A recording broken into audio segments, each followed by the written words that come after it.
கேரளா, கர்நாடகா, மகாராஷ்டிரா உள்ளிட்ட மாநிலங்களில் நடைபெற்ற தேர்தல்ல அண்ணாமலை மிகவும் பிரபலமா பேசப்பட்டார். அதாவது ஒரு தேசிய அந்தஸ்து கிடைத்ததுனால, அவருக்கு தேசிய பொதுச் செயலாளருக்கான பதவி விரைவில் கிடைக்குங்க வாய்ப்பு இருக்கா சார்? கண்டிப்பா அது அந்த பதவிக்கு ஒரு பொருத்தமானவர் தான். 2029ல தமிழக பாஜக மோடிக்கு சீட் கன்வெர்ட் பண்ணி கொடுக்கறதுக்கு அண்ணாமலைக்கு பங்களிப்பு பெரிய அளவுல தேவை. எனவே அண்ணாமலையை கட்சி முழுமையா பயன்படுத்துவாங்க. இப்ப கூட்டணிக்காக நயனார் நியமிக்கப்பட்டிருக்கிறாரு. கூட்டணிங்கிறதுல நயனார் தெளிவாகவே நிற்பார்.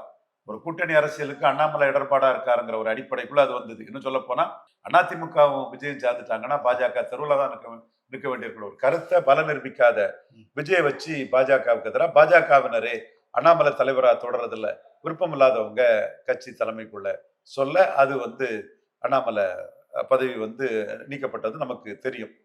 ஆனா நீக்கப்பட்ட அண்ணாமலைக்கு இருக்கக்கூடிய ஆதரவு வளையத்தை அமித்ஷா கூட்டம்னாலும் சரி, மோடி கூட்டம்னாலும் சரி, மற்ற மத்திய அமைச்சர்கள் இங்க வரும்போதுனாலும் சரி, தொண்டர்கள் மத்தியில தொண்டர்களின் தலைவரா அண்ணாமலை தான் இருக்காருன்னு சொல்லும்போது தொண்டர்கள் வாக்காளர்கள் உணர்வை மதிச்சு அண்ணாமலைக்கு ஒரு முக்கியத்துவம் கொடுத்துதான் தீரணும். இன்னைக்கு கூட பல வாரத்துல இருந்து ஒரு பிராமண சமுதாய சகோதரர் சொன்னாரு, அண்ணாமலைக்காக தான் நாங்க இருக்கிறோம்னு சொல்றாரு. இப்படி அண்ணாமலைக்குள்ள ஆதரவு வளையம்ங்கிறது பாஜகவுக்கு வாக்களித்த அனைத்து சமூகங்கள் மத்தியிலும் பெரிய அளவு இருக்குது.